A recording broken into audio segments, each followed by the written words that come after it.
తెలంగాణలో ఉప ఎన్నికలు తప్పవని పార్టీ మారిన ఎమ్మెల్యేలకు ప్రజాక్షేత్రంలోనే బుద్ధి చెప్తామని బీఆర్ఎస్ నేతలు అంటున్నారు. ఇక ఫిరాయింపు ఎమ్మెల్యేలపై అనర్హత వేట అంశాన్ని గులాబీ అధిష్టానం సీరియస్ గా పరిగణించడం రాజకీయంగా చర్చకు దారితీసింది. పార్టీలో ఉన్న మిగతా ఎమ్మెల్యేలు పార్టీ మారకుండా గులాబీ పార్టీలోనే ఉంటారు అని అధిష్టానం భావిస్తున్నట్టుగా పొలిటికల్ సర్కిల్స్ లో టాక్ వినిపిస్తోంది. పార్టీని సైతం వచ్చే 5 ఏళ్ల పాటు కాపాడుకోవచ్చు అనే వ్యూహంతో గులాబీ అధిష్టానం ముందుకు వెళ్తోంది. పార్టీ మారిన 10 నియోజకవర్గాల్లో ఉప ఎన్నికలు వస్తే ఆ 10 చోట్ల బీఆర్ఎస్ సత్తా ఏంటో చూపిస్తామని నేతలు అంటున్నారు. రాష్ట్రంలో కాంగ్రెస్ ప్రభుత్వంపై 14 నెలల నుంచి ఉన్న వ్యతిరేకతను ప్రజలు ఓట్ల రూపంలో చూపెడతారని గులాబీ నేతలు ఆశాభావం వ్యక్తం చేస్తున్నారు. ప్రస్తుతం పార్టీ మారిన 10 మంది ఎమ్మెల్యేలపై అనర్హత వేటు పడితే మిగతా ఎమ్మెల్యేలు పార్టీ మారేందుకు సాహసం చెయ్యరు అనేది గులాబీ పార్టీలో టాక్. దీంతో తమ పార్టీ నుంచి కాంగ్రెస్ పార్టీలో చేరిన 10 మంది ఎమ్మెల్యేలపై అనర్హత వేటు అంశాన్ని గులాబీ పార్టీ ప్రతిష్టాత్మకంగా తీసుకుంది.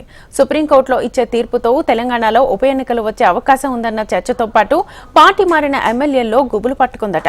మళ్లీ ఎన్నికలు వస్తే గెలుస్తామో లేదోనని, సుప్రీంకోర్టు తీర్పు ఏ విధంగా రానుందని, ఉప ఎన్నికలు ఎప్పుడు వస్తాయి అన్న అంశాలు పార్టీ మారిన ఎమ్మెల్యేలకు నిద్ర లేకుండా చేస్తున్నట్లుగా తెలుస్తోంది.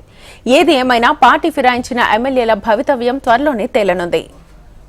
ఇదే అంశానికి సంబంధించి ఫుల్ డీటెయిల్స్ మా ప్రతినిధి అశోక్ అడిగి తెలుసుకుందాం లైవ్ ద్వారా. అశోక్, శ్వేత, మనం చూస్తున్నాం కొద్దిసేపటి క్రితమే అసెంబ్లీ కార్యదర్శి పార్టీ మారినటువంటి బీఆర్ఎస్ పార్టీ ఎమ్మెల్యేలకు నోటీసులు ఇచ్చారు. అయితే 10 మంది ఎమ్మెల్యేలు కూడా కాంగ్రెస్ పార్టీలో ఇచ్చారు. ఈ నేపథ్యంలో మనం చూస్తున్నాం ఈ ఇష్యూ సంబంధించి ఎమ్మెల్యే పాడి కౌశిక్ రెడ్డి సుప్రీంకోర్టును ఆశ్రయించారు. 3 ఎమ్మెల్యేలకు సంబంధించి, తర్వాత 7 ఎమ్మెల్యేలకు సంబంధించి బీఆర్ఎస్ పార్టీ నుంచి కూడా సుప్రీంకోర్టును ఆశ్రయించారు. నిన్న దీనికి సంబంధించి పిటిషన్ విచారణకు వచ్చింది. ఈ 10 మంది ఎమ్మెల్యేలకు సంబంధించి ఈ నెల 10న విచారణ చేపడతానని చెప్పి సుప్రీంకోర్టు చెప్పింది. సో సుప్రీంకోర్టు విచారణ నేపథ్యంలో అసెంబ్లీ కార్యదర్శి ఈ 10 మంది ఎమ్మెల్యేలకు నోటీసులు జారీ చేశారు. ఏదైతే పార్టీ ఎందుకు మారాల్సి వచ్చింది, పార్టీ మారారా లేదన్న కోణంలో ప్రస్తుతం 10 మంది ఎమ్మెల్యేలకు నోటీసులు అయితే జారీ అయ్యాయి. ఈ ఎమ్మెల్యేలకు సంబంధించి మనం చూడొచ్చు, ప్రధానంగా ఒక టెన్షన్ వాతావరణం అయితే కనిపిస్తుంది. ఎందుకంటే ఇలా ప్రత్యేకమైనటువంటి అసెంబ్లీ సమావేశం జరుగుతుంది. ఇందులో 10 మంది బీఆర్ఎస్ పార్టీకి సంబంధించినటువంటి ఎమ్మెల్యేలు కాంగ్రెస్ పార్టీలో చేరాలి. ఇందులో పోచారం శ్రీనివాసరెడ్డి, బండ్ల కృష్ణమోహన్ రెడ్డి, కాళ యాదయ్య, ప్రకాష్ గౌడ్, అరకెపూడి గాంధీ, గూడెం మైపాల్ రెడ్డి, సంజయ్ కుమార్, దానం నాగేందర్, కడియం శ్రీహరి, తెల్ల వెంకట్రావు ఉన్నారు. సో వీరికి సంబంధించి సమాధానం ఇవ్వడానికి సరైన సమయం కాలని చెప్పేసి కోరారు. సో ఆ సమాధానం సంబంధించి లిఖితపూర్వకంగా ఇస్తారంటే మౌఖికంగా ఇస్తారనేది కూడా తెలియదు. కానీ మొత్తంగా చూసినట్లయితే అసెంబ్లీ కార్యదర్శి నోటీసులు ఇవ్వడానికి ఒకసారి కలకలం రేపుతుంది. ఎందుకంటే మనం చూడొచ్చు, ప్రధానంగా ఒక చర్చ జరుగుతుంది, ఖచ్చితంగా ఉప ఎన్నికలు వస్తాయన్నటువంటి ఒక చర్చ జరుగుతుంది. ఈ నేపథ్యంలో ప్రస్తుతం అసెంబ్లీ కార్యదర్శి నోటీసులు ఇచ్చినటువంటి సందర్భంలో ఒక్కసారిగా అయితే బీఆర్ఎస్ పార్టీ